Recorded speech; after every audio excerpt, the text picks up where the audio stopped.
What's good, YouTube? Flash Speaks back for another video. We got football coming up, man. And I'm so sick of this damn dumb behind argument, man. Eagles fans, I'ma just lay it out real quick for y'all, man. And y'all free to take my method of argumentation to anywhere. We're gonna get these dudes out of here real quick, man, because I'm so sick of this. I'm on a channel where the Cam Newton Gilly the Kid back and forth is highlighted, right? And in the comment section, I'm just like looking at what people are saying. And listen, everybody entitled to their opinion or whatever, but we're gonna deconstruct this mentality here.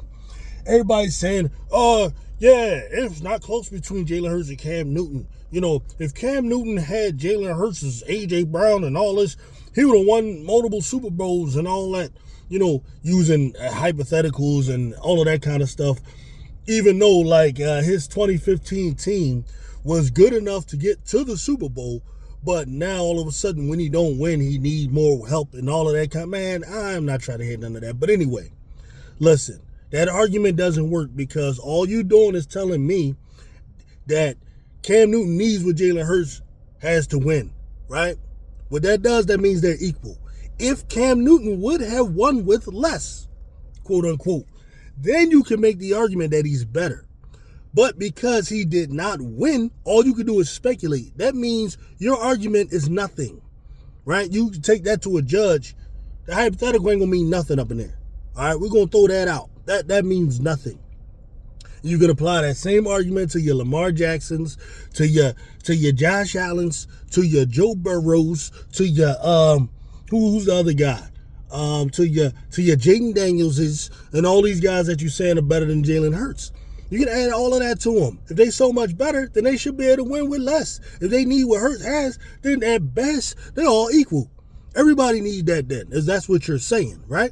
And don't come at me with stats, man. Stats are completely determined based on the context of the game, the flow of the game, how long you've had the ball, what type of offense you run. Do you run a ball control offense where you're primarily running the ball? Do you go and just run a high up and down, no huddle offense where you constantly pass? It all depends on your personnel. It depends on so many things please, get the hell out of here, man.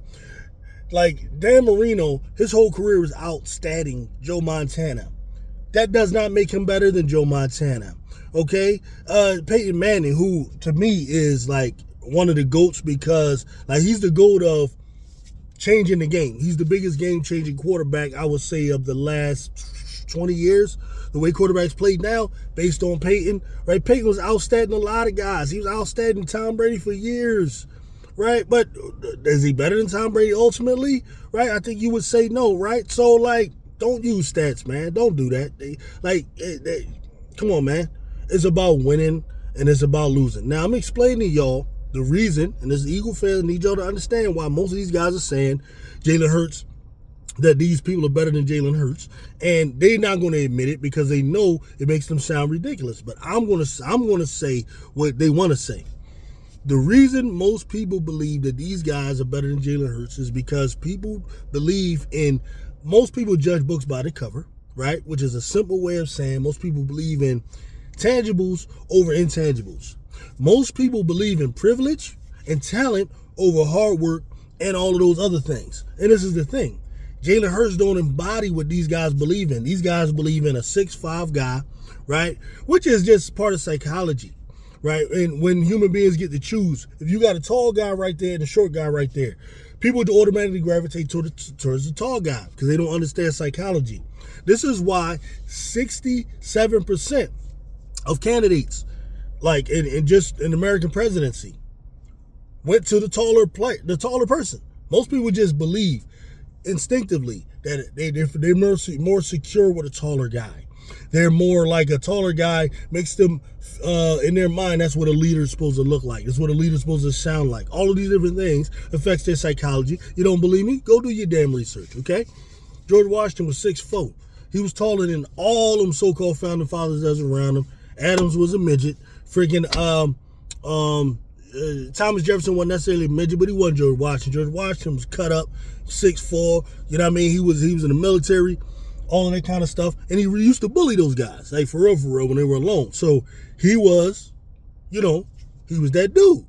and transfer that to anything, because people think the same. People aren't that different, man. People are very simple. People follow the crowd. People follow the waves. People follow what's popular. That's what people do.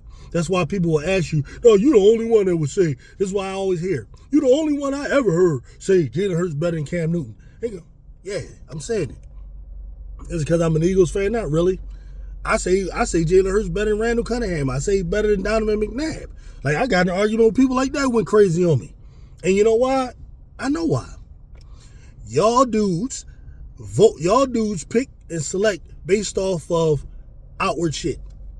Outward shit. A guy 6'4", he's 6'5", he throw the ball, zips it a certain way, throw it 70 miles. Oh, don't let him do sidearm. Oh shit, he do sidearm. He run a 4.3. He do all that stuff.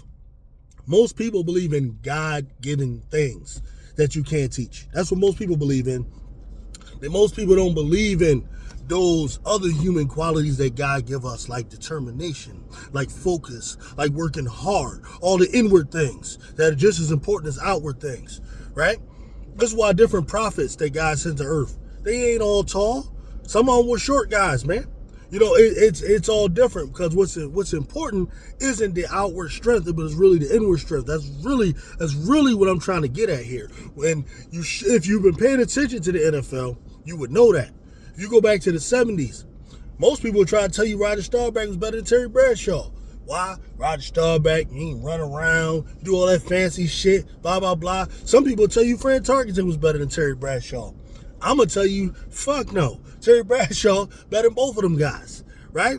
I don't care about it. I know he had Lynn Swann, he had Franco Harris, he had Stallworth, he had Rocky McGuire, whatever the damn name was, I can't remember right now. He had the line, I know he had the steel curtain, all of that, but man, listen, go back and watch those Super Bowls, man, and watch how Bradshaw performed in the Super Bowl. And that's all you need to see, man. That's what matters. That's what matters. The dude that's going to focus, the dude that's going to draw something from the inside to win. That's what matters. People can argue with you all you want. Bruh, let me tell you something, man. Joe Montana wasn't the biggest guy, wasn't the fastest guy, he was none of that stuff people gonna look at him, he unassuming. Had these GMs been as smart as everybody tells me that they are, Joe Montana would have been the number 1 overall pick, but he wasn't, right? But he wasn't, right? Because people don't know what the hell they doing. They don't know what they look at. Most people believe in God-given things. Most people believe in privilege. What they don't believe in is intelligence. What they don't believe in is focus. What they don't believe in is maturity. What they don't believe in those things, okay? Joe Montana had those things. Tom Brady had what? Tom Brady had those same qualities. Though Tom Brady was tall, he was a tall guy, but he couldn't run for nothing. So they used his athleticism against him. And he dropped. If these GMs that everybody keep telling me, oh, all these GMs are saying, you know, Jalen Hurts is only the 10th best, or he's 15th best, or whatever the hell they saying, right? All these GMs are saying that. So that must mean it's true. But then why the hell did Tom Brady go in the 6th round if all these GMs know everything and they so smart and all of that kind of stuff? No, if them GMs was as smart as you're trying to tell me, Tom Brady would have been the number 1 overall pick. If these GMs were so smart as y'all telling me, Patrick Mahomes would have been the number 1 pick. But no, he was the 10th pick, right? So miss me with all of that these guys know everything and all of that. Miss me with that stuff, man. And miss me with, like, just because somebody's 6'5", and just because, you know, somebody runs a 4.3, that they automatically better than the guy that's just 6 foot or 6'1", you know, who's smart, who works hard. See, I understand, or I've come to understand some of the things about the keys to life. And the successful people, they have certain qualities, man.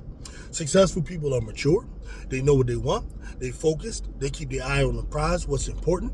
And just let me just give you a classic example. Mike Vick, number 1 overall pick. Why? They picked him because he runs a 4.3.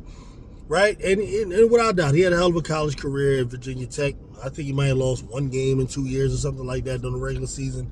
No more than 2 games, something like that, right?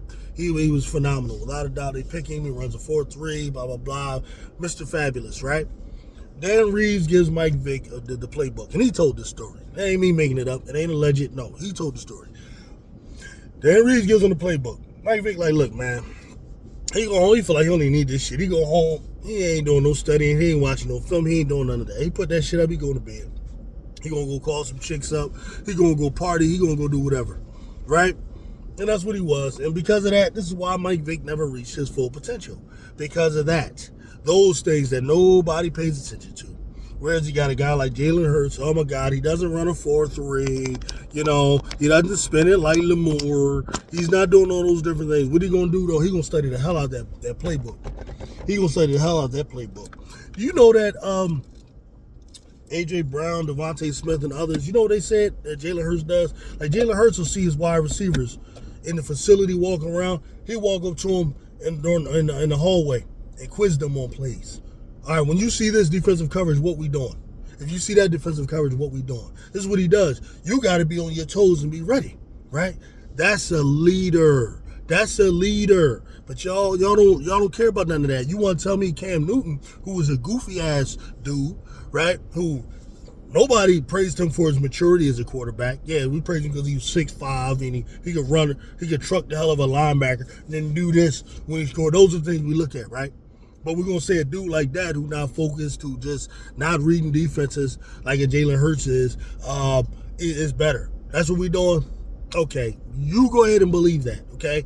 We're going to just keep counting these Lombardis, right, with this guy that's leading this team. That's what we're about to do, okay? Really, come on with the Cam Newton stuff, man. Because you literally have no argument other than he's 6'5". What else you got? The numbers don't add up. What you going to tell me about the team? Okay, ain't nothing I can do about that, right? So Cam Newton got to be better than Peyton Manning, too. Peyton Manning had Marvin Harrison, Reggie Wayne, Dallas Clark. He had Marshall Faulk. Then went from Marshall Faulk to Edgerrin James. He had all these guys, right? Kurt Warner is in the Hall of Fame. What did he have? He had 3 Blazers, right? Torrey Holt, Isaac Bruce, Oz Hakeem. He had Marshall Faulk, right? Come on, man. Then Ricky Prohl is his 4th wide receiver. Like, what are we doing? If that's what we're going to do, right? So, listen. I told y'all. That's what it is. Most people follow waves and they follow what most people believe in those types of opinions. Most people ain't thinking for themselves. And that's the reason.